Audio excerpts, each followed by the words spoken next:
Hello and welcome back to the Blackburn End Podcast. I am absolutely delighted to show you our Behind Enemy Lines feature is back. I normally at this point ruin it by introducing my guest and then ask them to introduce themselves. So I've remembered today. Do you want to introduce yourself and where we can find you? Yeah, I'm James from the Wednesday Till I Die podcast. We're on all major podcasting platforms. Just search for the Wednesday Till I Die podcast, or as you can see, at WTID Pod on all the socials. And you can. We normally do shows on a Sunday evening talking about the game, but we're doing on Twitter. We do a debate show on Wednesday night. So yeah, we'll be talking about this game this coming Wednesday. Good stuff. How's it going on Twitter then? How's the debate show going? It's all right. I'm just relying on other fans coming up to speak, which, it's a bit, you don't know what's going to happen. You don't know what people are going to say, good or the bad, but we welcome anyone up. It's a good laugh. I always like to hear different viewpoints from other fans, getting a bit of a wider opinion, not just your own, of course, because that's the beauty of football. Everyone's got an opinion, and yours is never always the right one, of course. Absolutely. You're not wrong. Well, I'm sure if we lose, you won't find any Rovers fans in there, but if by some reason we manage to make it 4 in a row against Yorkshire teams, we will be appearing on your feed, I am sure. So just going into the season now, obviously, just give us a bit of a summary of your season so far. How's the things are going down the road over in Yorkshire?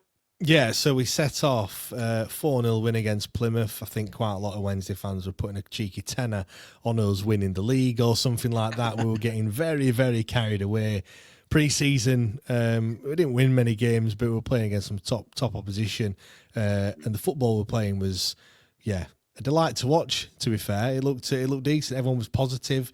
Obviously, we've got Danny Röhl. It was his first summer after he came in last season. And the optimism was high. Like I said, smashing Plymouth 4-0. Everyone were just thinking, like, what's going to happen this season? Are we going to be up there? Can we dare to dream? Well, that came absolutely crashing down just 7 days later with a 4-0 defeat to Sunderland, a 2-0 defeat to Leeds, and then a 3-0 defeat to Millwall. So that optimism just vanished as quickly as it came, to be honest. And they were really bad defeats as well. We were really poor. A lot of people said after the Plymouth game, it's just because Plymouth was shit, but actually, I think they were probably right, to be fair, at that point. But you know what? Since then, so Danny Röhl likes to play front foot attacking football, passing out from the back, the whole modern approach. Last season, we kind of relaxed that a little bit. 'Cause, when we played you boys, 3 games before the end of the season, we weren't really doing that. We were going long, and we were quite, robust, let's say, big into the tackle and just tried to bully her a little bit. And that sort of worked. But I don't think that's how Danny wants to play. However, I think he's realised that the squad's just not good enough to play the football that he wants to play. And, right. He's had a January, he's had a summer, we haven't got much money, so he's having to, shop in that middle aisle at Aldi, do you know what I mean, to try and find his players. And you get some good players, you also get some rubbish players as well, just like you do in Aldi, and what you pick up in there. So he's had to resort back into a little bit going long when we need to. And actually, the performances have picked up, to be honest. I was just speaking to you earlier. Some of the possession stats at home, 35% possession at home. Like, you're playing like the away side, but we seem to be getting the results. And, and in recent weeks, it seemed to pick up. We've seemed to play all the top sides we've already played, and we've got a run of fixtures now.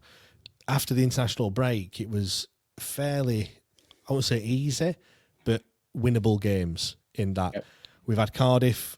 We should have beat them, to be fair. We drew 1-1 at home.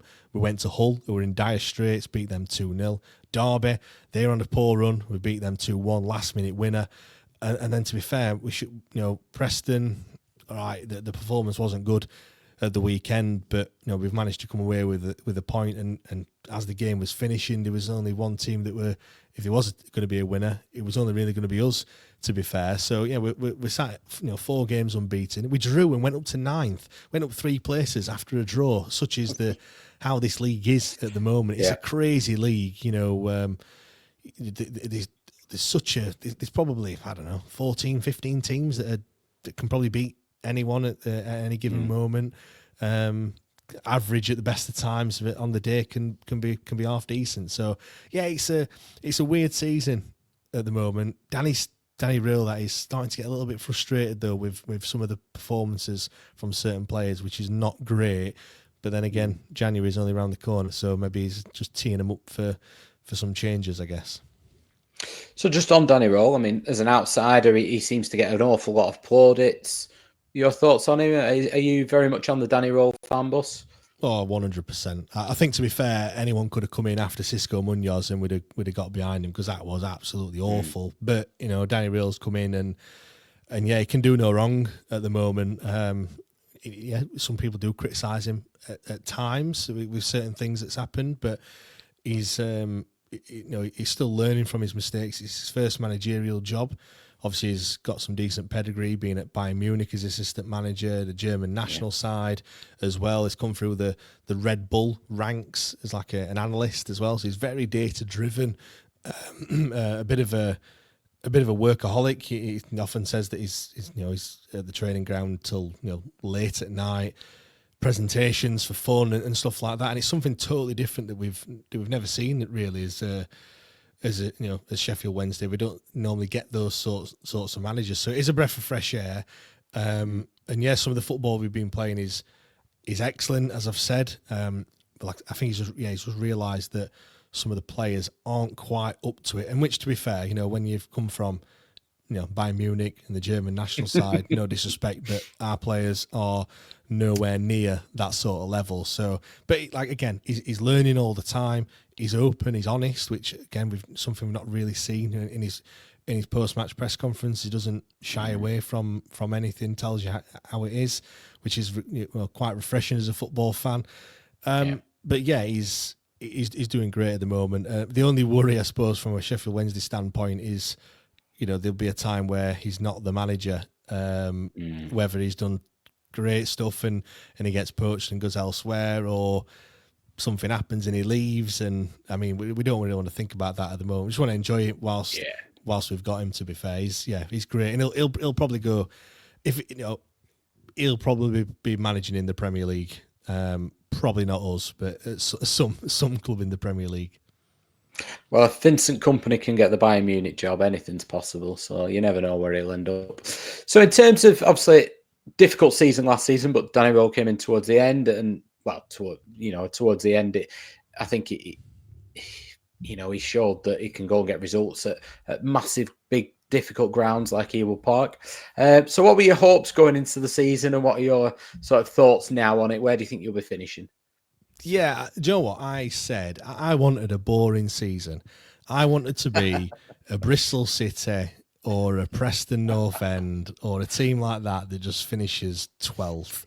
Not get the beach towels out, 4 or 5 games before the end of the season, and just have a steady one. Because if you look at our seasons, last season, as you mentioned, stay up on the last day. 2 seasons prior to that, it was promotion. Again, throw it all away and have to go to Wembley and beating Peterborough in the manner that we did, losing to Sunderland the season before, then getting relegated on the last day at Derby County the one before that. That's 4 seasons of just too much. Everything riding on every single game. So that's why I just wanted a boring season. Having said that, it's been a bit of a cliche for the past couple of weeks. Like, this is mid-table championship football where you win a game, you lose a game, and you draw a game. And I don't think I like that either. I don't really know what I want, Mark, to be honest. I have absolutely no idea. I mean, I would say if we finished 10th or 12th, it would be progress on last season, 100%, because we're higher up the league. And I think we just need to solidify ourselves a little bit as a championship club. You can't get too ahead of yourself, and yeah, I see this as kind of a rebuilding season, to be fair. I can't see us being down at the bottom come the end of the season, but there's always a split in the league at some point, and I feel that we just need to be in that top half of that split when it happens. I want there to be a buffer. I want there to be 10, 15 points between us and the bottom three to allow yourself to have those poor results, which are going to come. It's going to happen at some point.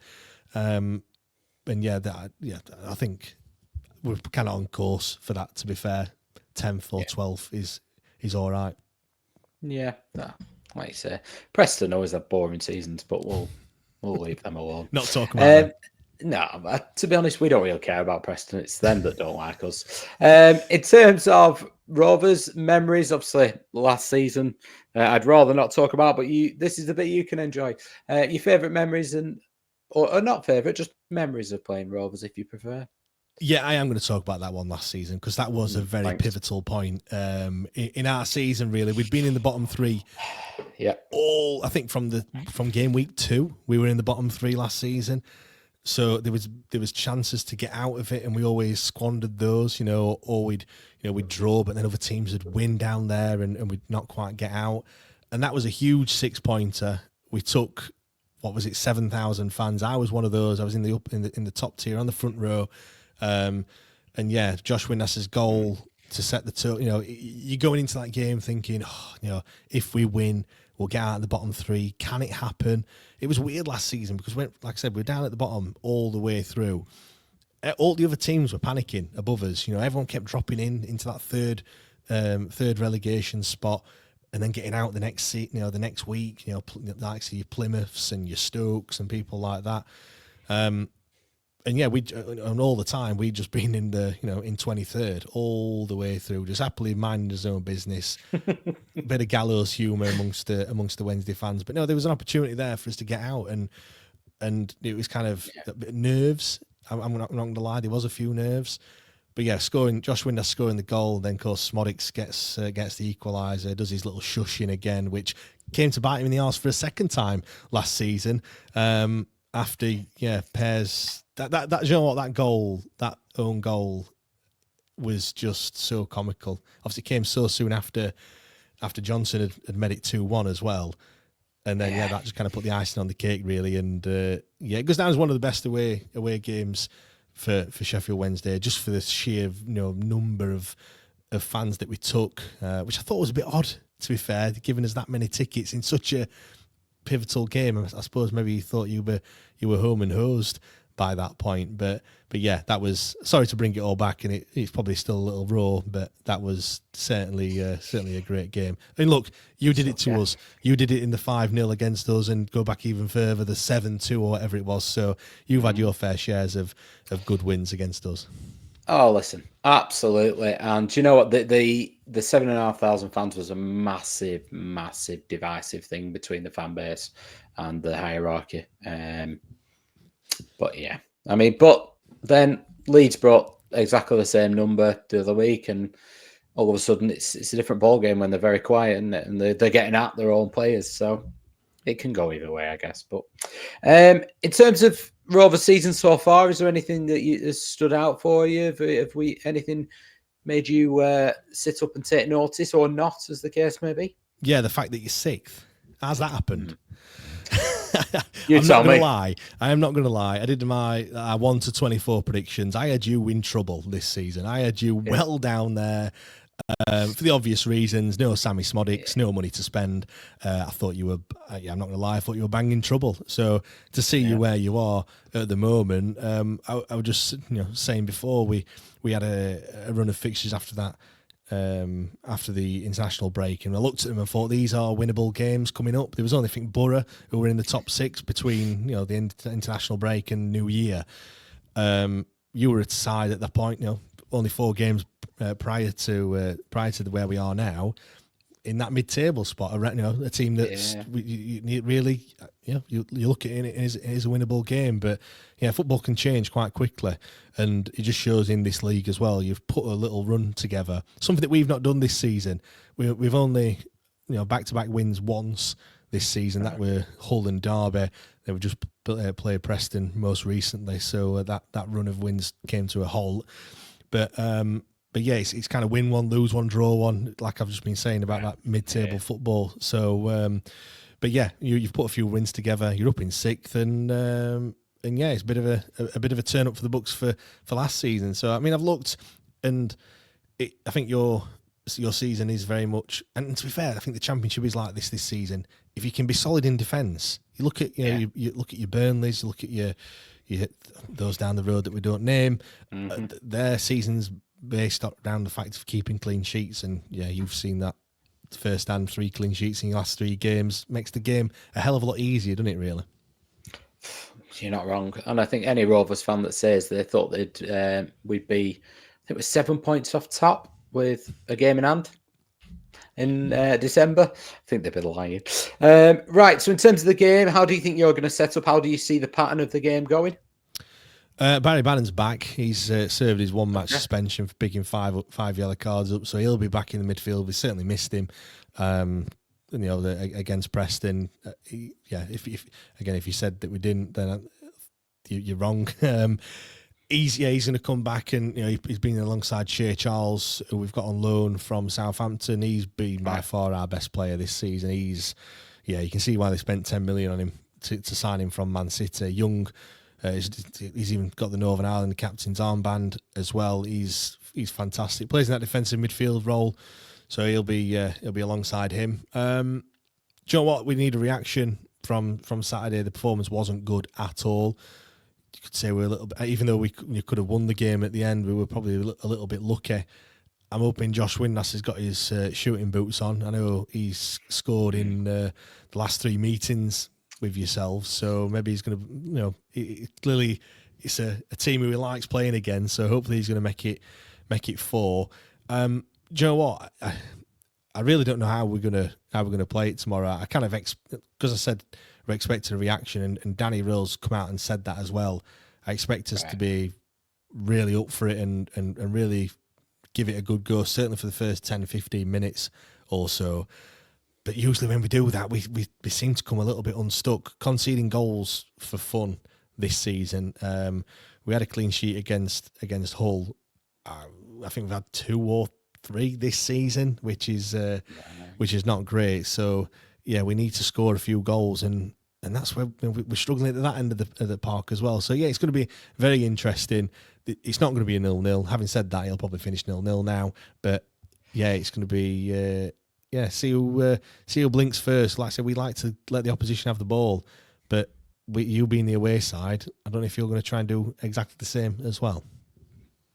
We're very comfortable doing that. We will have the ball happily, but yeah, if you want to come on to us, it does sound music to our ears, I think that. But go on then, we'll put you on the spot, James. All important score prediction.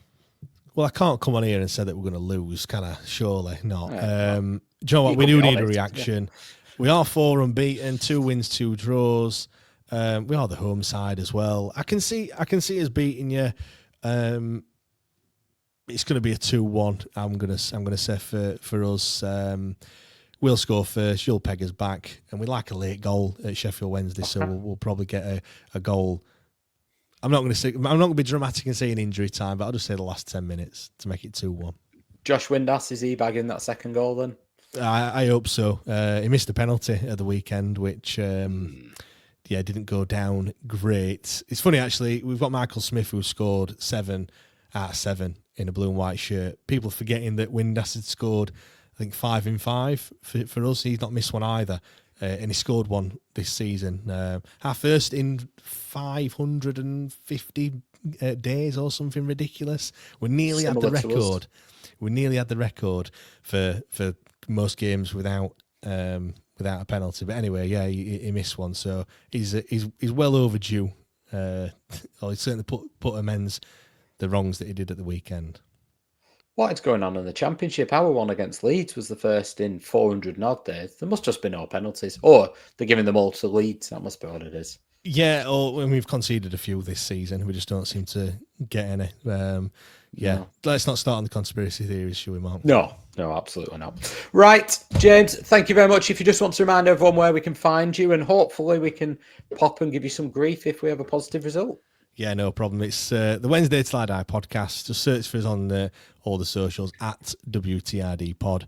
And yeah, Wednesday at 8 o'clock. I don't want to say if you win because that's not going to happen. But yeah, Wednesday at 8 o'clock, you'll see us there.